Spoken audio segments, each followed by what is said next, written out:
안녕하세요, 광희입니다. 저는 광희에서 팀장을 맡고 있는 윤동현입니다. 네, 저는 광희에서 리포터를 맡고 있는 이수민입니다. 네, 저는 광희에서 막내를 맡고 있는 김소연입니다. 네, 올해는 3.1운동과 임시정부 수립 100주년을 맞은 아주 뜻깊은 해인데요.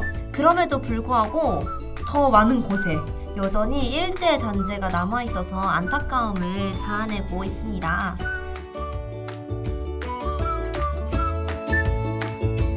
그래서 오늘의 광희는 우리 곁에 남아있는 친일 잔재들에 대해서 이야기해볼까 합니다. 소연 친구는 지명과 도로명에 남아있는 일제 잔재, 그리고 동현 친구는 교가, 그리고 저는 그 중에서도 불필요한 일어의 사용과 관광사업에 대해서 이야기를 해볼까 해요. 네, 저는 상학가다 보니까 주변에 자칭 역사 덕후인 친구들을 정말 많이 봐요. 그런데 가끔 가다가 이 친구들한테 깰 때가 있는데요. 예를 들어서 일본에 가요, 여행으로. 근데 기모노를 입고 막 신사 같은 데서 사진을 찍어서 올릴 때 저는 그거를 이제 페이스북이나 인스타그램에서 보면은 너무 실망스러워요. 많은 사람들이 가장 기모노 입고 사진을 많이 찍어서 업로드하는 곳이 바로 일본의 오사카에 있는 오사카 성인데요. 이곳을 관광 명소라고 생각하는 사람들이 많은데 사실 이곳의 주인은 도요토미 히데요시입니다. 네. 도요토미 히데요시는 임진왜란을 일으킨 조선의 원수이기도 하죠. 당시에 정권을 잡았던 그가 성곽을 건설하고 또 자신의 거점으로 두었던 곳이 바로 이 오사카 성인데요. 이곳에 있는 전시물들이 다 그를 우상화하고 위인으로 두고 신격화하는데 이는 곧 침략과 또 일제를 찬양하고 미화하는 곳이라고 볼 수 있는데 명색인 사학과인 친구들이 이곳에 가면 저 너무 깨는 것 같아요. 또 두 번째는 굳이 1년이 365일이잖아요. 근데 굳이 3.1절이나 8.15 광복절 이런 날에 연휴랍시고 일본 여행을 간 친구들이 많아요. 저는 이런 걸 보면은 이 날을 너무 공휴일로만 그냥 보는 게 아닐까. 많은 일반 학과 친구들이, 다른 전공 친구들이 뭐 이런 걸 많이 쓰죠. 강아지 이름을 모찌라고 짓는 거야. 하얗고 통통하고 귀여우니까. 물론 그 찹쌀떡이라고 지으면은 그 쫀득한 느낌이 없긴 해요. 근데 굳이 모찌라고 지어야 하나. 일본 가정식, 디저트 이런 게 엄청 인기잖아요. 근데 뭐 산도, 코히, 마차, 스테끼, 앙버터 이런 표현이 너무 많이 쓰이고 홍대에 갔는데 이게 건물이 딱 아예 그 일제 건물처럼 되어 있는 걸 봐서 많이 속상하고 또 이런 거를 국가에서 제재를 해야 한다고 보는데 또 재팬타운이 들어선다는 말도 있었기 때문에 좀 속상한 것 같아요. 혹시 광주에서 도로명 주소인 학생 독립로에 대해서 한번 들어보신 적 있나요? 전 들어본 적 없습니다. 근데 이 명칭이 최근에 바뀐 건데 혹시 이 전의 명칭은 혹시 알고 계신가요? 아니요. 학생 독립로도 몰랐어 지금. 이게 바로 학생 독립로 이전에는 백일로라는 명칭을 가지고 있었는데 이 백일로에서 백일은 김백일이라는 인물에서 따온 명칭이에요. 이 사람이 일제 강점기 당시에 친일파로 또 활동했던 인물이었는데 이 친일파의 인물을 따서 만든 명칭이 백일로이고 또 도로명 주소를 넘어서 뭐 백일 어린이 공원, 뭐 백일 초등학교 이렇게 만들어졌어요. 근데 최근에 이런 친일파 인사의 명칭을 따는 게 과연 옳은가 싶은 그런 문제가 제기되었고 이게 바꾸려는 움직임이 많이 보였어요. 그 결과 다행히 백일로에서 앞서 말했듯이 학생 독립로, 또 백일 어린이공원에서 학생 독립 어린이공원, 또 백일초등학교는 성진초등학교 이렇게 변경되었다는 사례가 있는데 특히 이제 백일초에 이제 그 명칭을 변경한 사례는 친일 반민족 행위자 이름에서 유래한 교명을 변경한 첫 사례라고 해요. 네, 이렇게 친일파 명칭을 딴 이름을 바꾼 사례를 어떻게 보면 친일 잔재를 이렇게 처리하는 문제로 생각해서 제가 이 문제를 한번 가져와 봤습니다. 근데 그게 최초로 했다고 하니까 더 의미가 큰 것 같아요. 그럼 다음은 동현 씨가 말하는 교가에 대해서 이야기해볼게요. 먼저 간단하게 좀 물어볼게요. 둘 다 전남대학교 교가 들어본 적 있어요? 아니요. 저도 들어본 적이 없어요. 들어본 적도 없고 있는지도 몰랐다. 아 진짜요? 혹시 왜 못 들어봤는지 한번 말해줄 수 있어요? 나의 생각은 일단 중고등학교 때는 교내에 어떤 행사가 있을 때 전교생을 대상으로 했어. 네. 그러니까 전교생을 모았을 때 교가를 부르고 뭐 행사를 시작하거나. 보통 초중고등학교 때 음악 시간에도 한 번씩 가르치게 해주고 하니까. 보고. 네, 수행평가로. 그렇죠. 수행평가 시험 보고. 근데 대학교는 뭐 총장님이 나와가지고 교가 외웠나 안 외웠나 검사하지도 않고 그리고 교내 행사 자체가 단과대별로 이렇게 이루어지거나 과별로 이루어지니까 교가를 부를 일이 없었던 것 같아. 있는지 몰랐어요. 전남대학교 교가를 작곡한 사람은 현재명이라는 작곡가인데 이 사람이 친일 인명사전에 올라와 있는 사람이에요. 아시겠지만 우리 애국가 작곡한 사람이 누구죠? 안익태. 네, 안익태라는 사람인데 이 안익태도 친일 인명사전에 올라와 있는 사람이에요.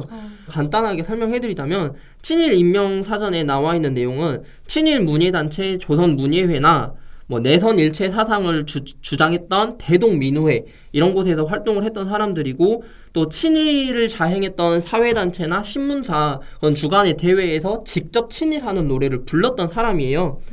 이후에도 뭐 경성실내음악단이니 경성음악학교니 이런 곳에서 이사장으로 취임해서 계속 활동을 했던 사람인데 아시겠지만 얼마 전에 교가를 교체하자는 말이 나왔어요. 둘 다 밥 먹으러 갈 때 상대 지나가면서 봤겠지만 그 어떤 역사 동아리 친구들이 상대 이렇게 현수막을 달아놓고 친일 교가를 바꾸자 이렇게 말이 나오고 있는데 일단 두 분 생각이 어떤지 궁금해요.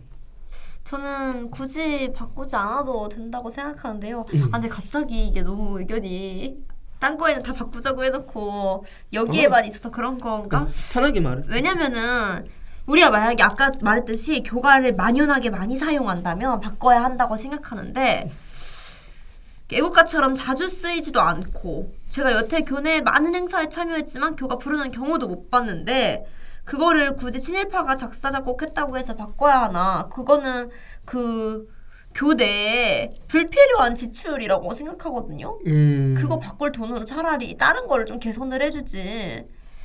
왜냐면 이거 바꾸고 나면 이제 관련된 걸 다 수정을 하는 작업이 필요하잖아요. 당장에 뭐 학교 홀 이런 거에도 나와 있는 게 있을 텐데 그거 다 다시 갈아치워야 되고.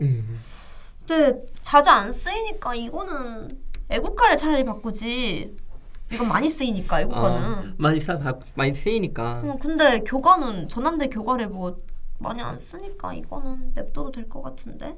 저는 바꿔야 한다고 생각을 해요. 오, 반대 의견. 네네.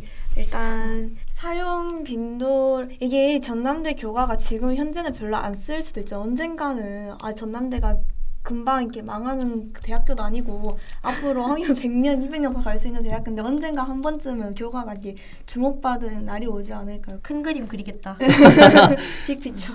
그러니까 이제 나중에 또 쓰일 수도 있는 거고 또 그런 바꾸는 것 자체가 우리의 또 하나의 역사일 수 있는 거니까 네. 아마 그런 또 의미나 가치의 어떤 중요성을 생각하면 바꾸는 게 분명히 중요할 수 있다고 생각해요. 네. 친일 잔재 청산이 왜 중요하다고 생각해요? 우리나라가 그 대한민국으로 자리를 잡았음에도 불구하고 계속해서 이제 일제의 것이 남아있으면 우리만의 정체성에는 혼란을 주는 거라고 생각을 해요.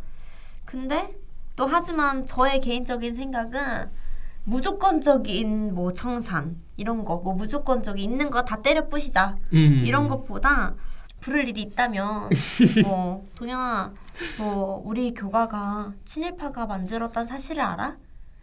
이거를 알고 부르는 거가 중요하지 뭐 친일파가 불렀다 해서 다 같이 어느 날 갑자기 여기다 손수건 매달고 바꿔라 이거는 현실적으로도 불가한 일이고 전 그렇게 생각해요. 다른 문제가 있어서도 남아있는 것이 굳이 사람이 아니고 건물, 교가 이런 거기 때문에 청산이 필요 없다고 이렇게 하는 것은 제가 보기에는 범죄자가 부른 노래 뭐 그림을 역시 소비해도 괜찮다라는 말로 사실 저는 들리거든요. 이게 비슷하다고 느껴져서 이 친일파가 만든 잔재도 그러면 그렇게 소비해도 되느냐라는 문제를 넘어갈 수 있기 때문에 저는 이렇게 청산이 필요하지 않을까라는 생각이 듭니다.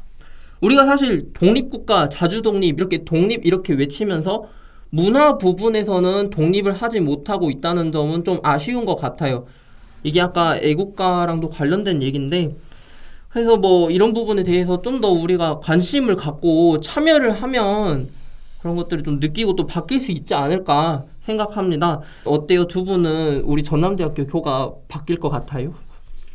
솔직히 일단 저의 입장을 일단은 그 일본 잔재를 청산해야 하고 교가 역시 바뀌어야 한다라는 입장이긴 하지만 아까 말한 것처럼 이제 사용 빈도나 이렇게 사용되는 횟수가 너무 작기 때문에 이게 과연 성원에 입어서 이렇게 바꿀 수 있을까라는 의문이 들긴 해요.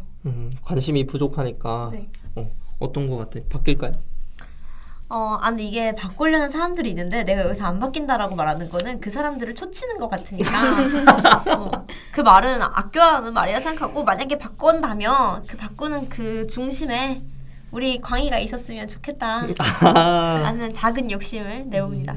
몇 달 전에는 광주 1고 제1고등학교 그 학생 독립운동 했었던 그 학교 교가가 바뀌었었는데 그 작곡가도 현재명이었어요. 근데 이번에 광덕 중고등학교 교가가 또 바뀌었다고 해요.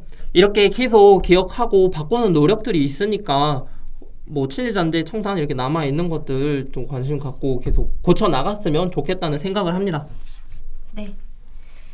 네, 오늘의 광희는 우리 곁에 남아있는 친일 잔재들에 대해서 뭐 지명, 도로명, 교가, 그리고 불필요한 일어의 사용까지 다양하게 알아봤는데요.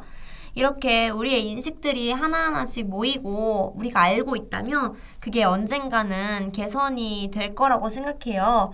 어느 동아리에서는 뭐 교가를 바꾸려고 노력을 하고 있다고 하니까 이거에 대해서도 뭐 우리가 이렇게 지나가면서라도 조금씩이라도 인식을 한다면 이게 당장 바꿔지지 않는다고 하더라도 알고 있는 것만으로도 큰 효과가 생기니까 뭐 좋아질 것 같고 이런 다양한 움직임이 나중에 향후에 큰 효과를 낼 거라고 생각해요.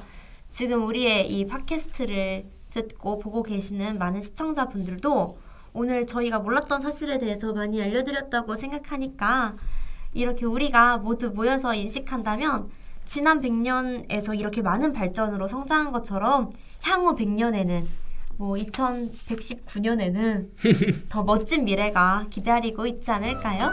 네, 지금까지 광희였습니다. 감사합니다. 감사합니다.